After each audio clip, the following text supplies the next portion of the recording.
Record. Mic trigger. Button. Right, some channel news and just some bog standard stuff that I'm putting out because it's Tuesday. So I'm going to have a couple of YouTube weeks off after this week because I have lots of content. I've got a couple of autism videos coming out, which are sort of pre-midweek. They will be pre-midweek when they happen. There is a behind the scenes. In fact, I'm going to talk behind the scenes vlogs because that's what they are now. They're not what they were. So those videos are coming out towards the... Well, I'm working on... Hang on, 1, 2, 3, 4 videos. I'm working on 4 videos. You've got a Lazy Sunday video, which is coming out on Sunday. Would you get that? But there is there's going to be a pause because there's going to be one of those behind the scenes from July to September type of video because I'm taking 2 weeks off, 3 weeks off, and in that time, I am preparing. You would never get this. I am preparing a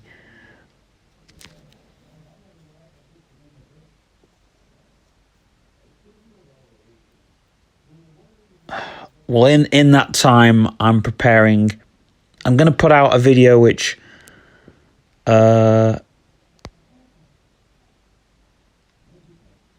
would have put out. So the video actually was done in 2021. I'm going to take you back. It would have been behind the scenes episode 13, but didn't. 14, it would have been episode 14, but it wasn't ready because the video I was waiting for I never got, so you'll see all that.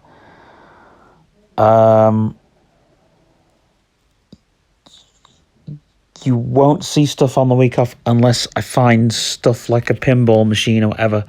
So, because I am going away, but I am really taking...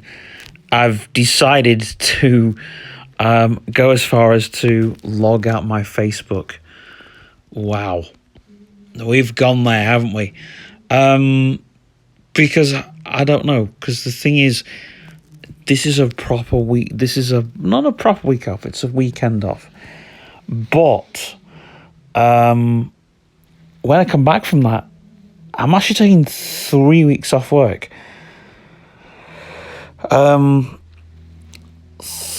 weeks off the ad agency, but that's only 3 weeks away from the office. It's not 3 weeks away from work entirely, but it's 3 weeks away from YouTube, which means 3 weeks because there's content that needs actually putting out. There's the Pontins 2022 September.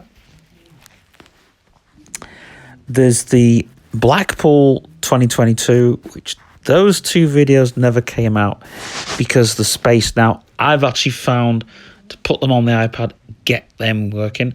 I've also got other videos to do. So in that aspect, there's a lot going on. Now so those videos are getting put out. Now, there are other videos that I need to find, get those put out. I've got, like I said, the Lazy Sunday video. There is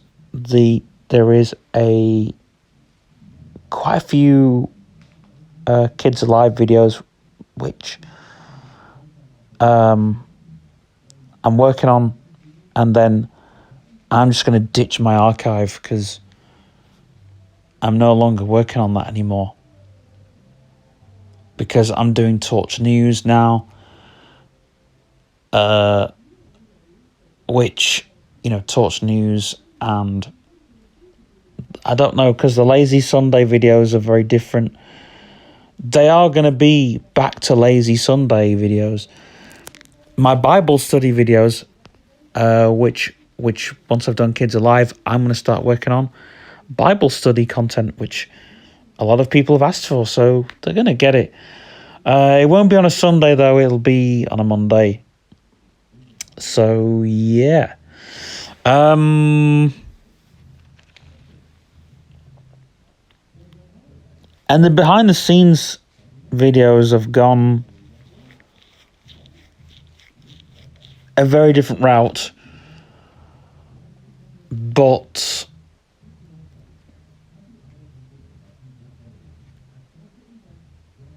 it's kind of, what are we learning from right here and right now? Because I get a vision that we YouTubers, we have to start doing what we want to do, as well as what the algorithm wants us to do. And there's that massive change and shift and all the rest of it. So I do what I do for entertainment and education and awareness and all the rest of it. I've got a couple of music appreciation videos in the works.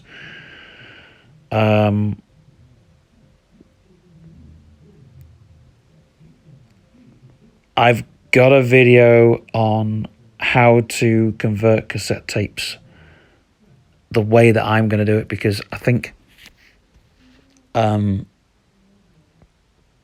though I'm doing it on my voice recorder, I'm still using, I've gone to using Audacity to playing around with some of the modifications to make the cassette sound better, which, you know, using GarageBand and Audacity, and I've always gone around that one application doesn't always work the best. But, you know, things like QuickTime Player is great for recording. GarageBand's great for, you know, putting more than one cassette player. So it's always best to have, you know, 2 or 3 apps on the go.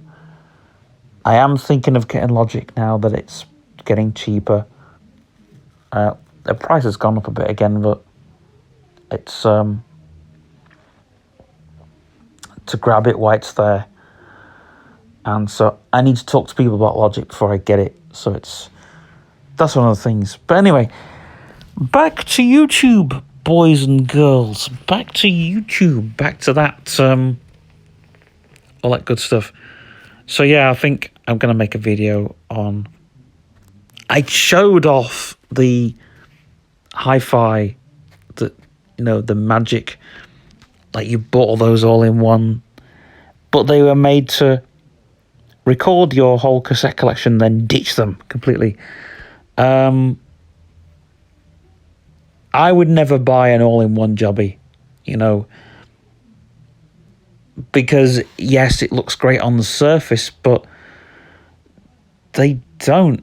They're not, and everybody was buying these things, and they're actually bags of crap.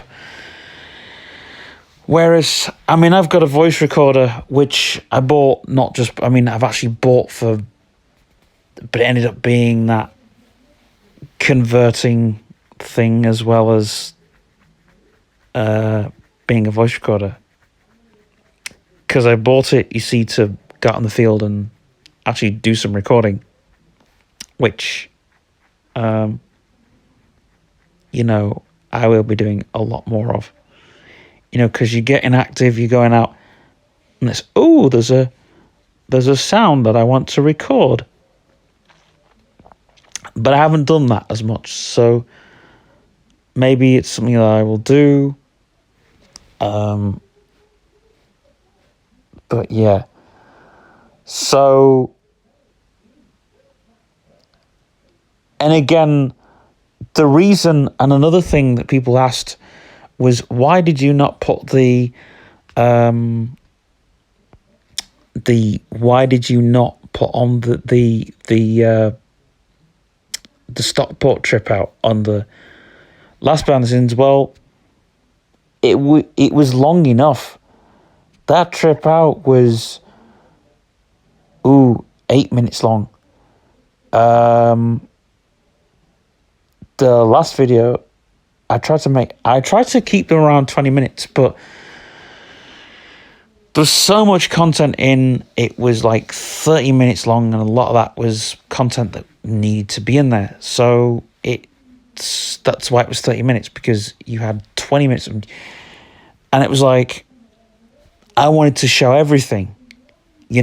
That's the whole point of it being a behind the scenes kind of a whole. It's different to an actual vlog, because it's like a whole bells and whistles, me being in the office, me whatever else in between, and I made it very vloggy as possible.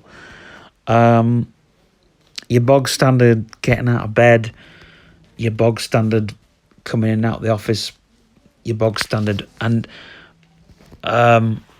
what you got with the last one, if you go and watch it properly from beginning all the way to the end, you get all the bells and the whistles. All the issues that happen. All the problems you get with a project, all the problems you get with doing a video. And one of the things I left out was I did a screen recording, and one of the things I left out, which would have made the video even longer, it would have gone to sort of 40, 50 minutes, was I did a screen recording and it wasn't going across. It wasn't airdropping nicely. So, I mean, I've shown you that sort of stuff before. So I thought, well, those sort of problems don't really need going in. If it's a sort of thing you want, hey, I'll gladly add it in. But that's why it was a separate video.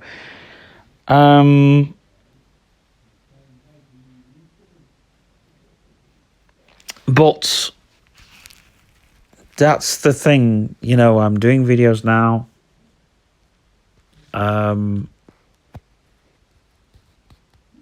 The problems I actually had with the project itself were laughable, but actually off camera, they were very frustrating. But if you listen to me very carefully, you will have heard what I explained properly. And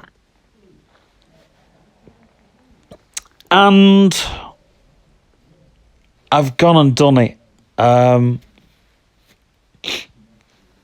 I've got a phone company, which will be a call center company.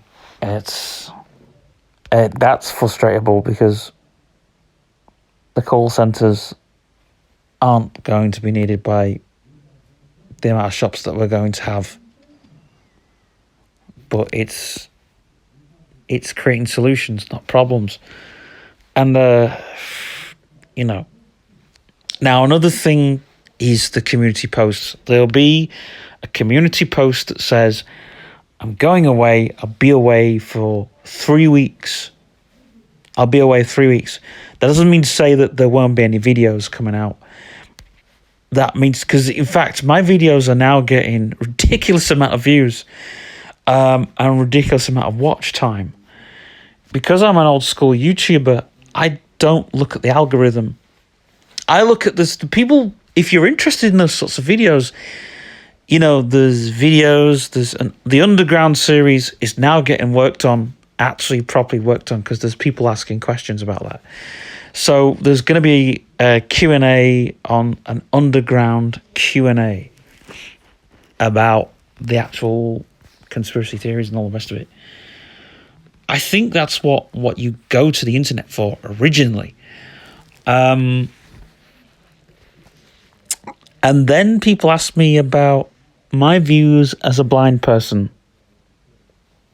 maybe as an Aspie person, really, because a blind person's thoughts are very different to an Aspie person's thoughts. So how do I think as an Aspie?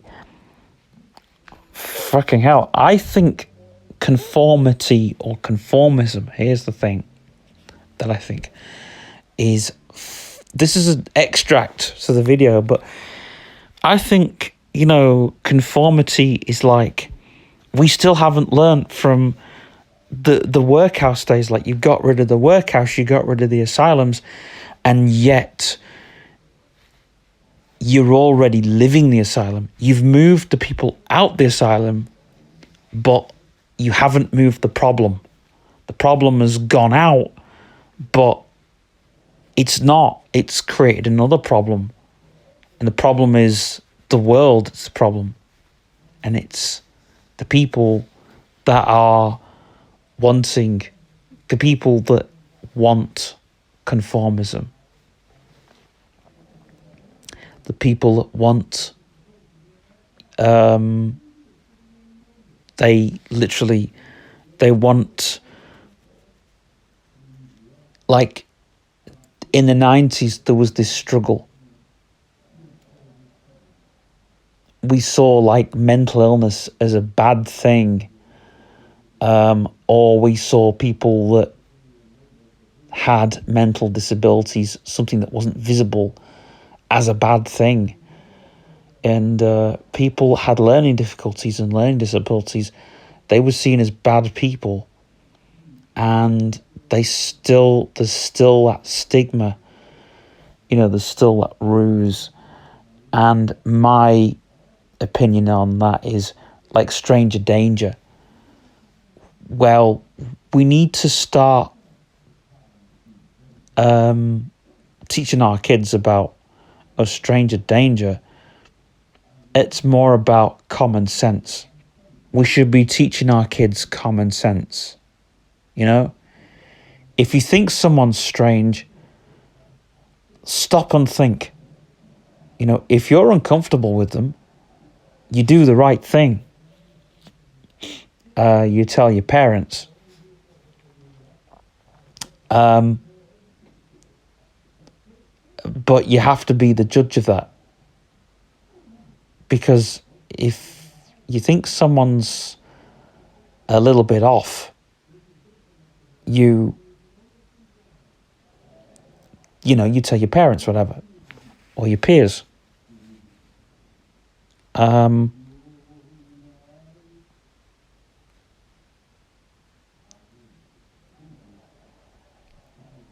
And I always think that you have to talk to strangers too. The worst thing to do is to not talk to them, because it's to get out of that situation. You know, talking is the best thing, because if you make conversation with them, even if it's just about the weather, you know, if you just say something on the lines of, if people say, where are you going? It's a difficult question. Try and do the, you know, or I'm busy or whatever, I can't, you know. That usually shakes people off. But if it doesn't, you have to try and think like an interviewer. You know, interviewers, when people ask the question to them, it's not all about them, it's about you. So try and drive the conversation to them a bit more, because then that puts them off a bit. I've found it always puts people off. Because they know you're in a comfortable situation. They want to know about you. They don't really want to talk about them. Why? Because it's always the thing. They know that it's. They think that you want to talk about what substances they're on, or what drink they're in or what medication they're on. Obviously, we're not interested in that, but that's the thing. But anyway, that's what I'm going to be talking about in one of my videos, and I'm going to leave you hanging with that because that's a video I'm not going to do next, but I will be doing pretty soon. So do look out for the community post. It will have everything that you need to know. It will have all the videos that I'm going to put out, and especially the Pontins 2022. I am going to say, and also that's a really good one because it's got fruit machines in. It's not got me playing fruit machines. The only video that I play fruit machines in is the Blackpool one, but I don't actually play fruit machines per se. Me and a friend were playing a 2p machine pretty badly, to per se, but we're trying to get rid of some. She's trying to get rid of some money. I'm trying to throw, but it doesn't work out. And in fact, I got a pretty good win. I took some money. You don't see that, and this is another thing. You see this all off camera. The cash machine got pretty happy that day. So we were playing with money. But again, so you don't see much of that. You just see me. I like to sort of show things off, like I did in the New Brighton one. I think we played a couple of machines in New Brighton, but it was just like the crappy teddy bear machines. The ones that are really poorly I always play something that's poorly programmed because you might get a win on it, you might get a lose on it. My friend who kind of knew, I was like, claw machines are very easy to win on, but anyway, if you know, the thing is, they are very difficultly programmed. Anyway,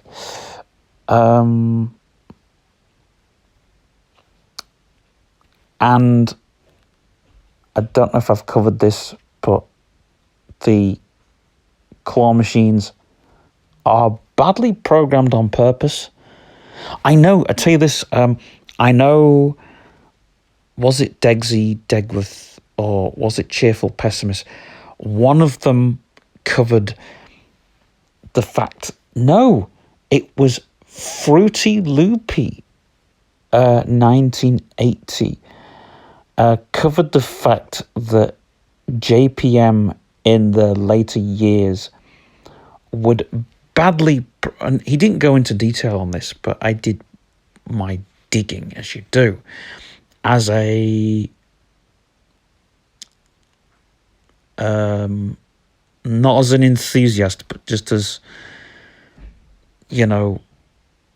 being on the spectrum and all that. I found out that fruit machines in the latter years, the late 90s to the early 2000s, were badly programmed on purpose so people could win on them. And when you talk to people about fruit machines, they say stuff like, it's the fruit machines are made so people can lose, so the people who own the fruit machines can win. Yes, that's part of the truth. But in actual fact, the reason why they were badly programmed is because the programmers thought that if they programmed the fruit machines badly, then people could lose. Now, to your average Joe, yes. And there was that thing in the early 2000s where certain fruit machines were not chipped, but there were fruit machines where they were taking money off the punters. And these were evil fruit machines. And they came out in the early 2000s. But there had been news of broken code on fruit machines. And yes, I had a bad loss on fruit machines. And even when I carried on playing them. But nowadays, I'm more interested in the emulation scene to fruit machines and the programming side, which always annoys technicians because you're not really supposed to know some of the stuff that I know. But I'm interested in it's thanks to people like Steve's Fruities, and Steve's Fruities has been fantastic because I've been very patient with him, and we've been very patient with each other because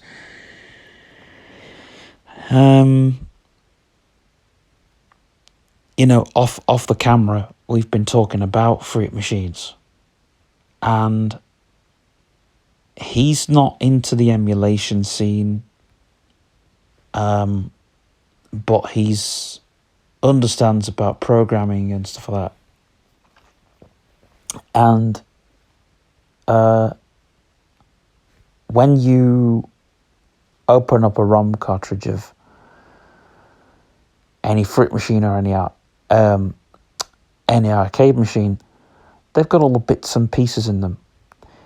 Now, there's also been, this is another thing, when you get to the late 90s, early 2000s, there was a lot of cartridges that were tampered by arcade owners, and that there was a thing that came out, and there's a lot of people going, oh, well, pub landlords, they can do this and that to the software on the machine. No, they couldn't, but arcade engineers could.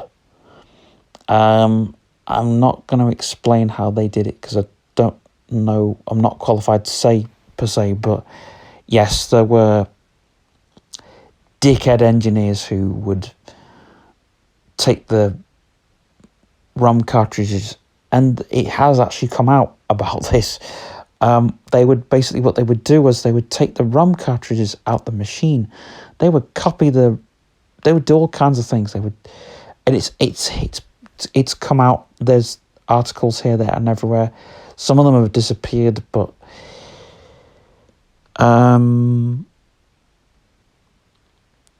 anyway, this video's gone on so long, but anyway, I'm going to put this out as a pre-mid-week video, and it's done in podcast form. So anyway, I'm off to bed, and it won't be bedtime when you guys get this video, but it might be breakfast time or lunchtime or whatever.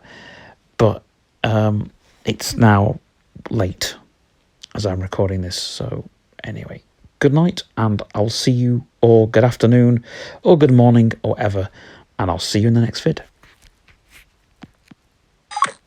Mic trigger. Mic lock. Finish recording.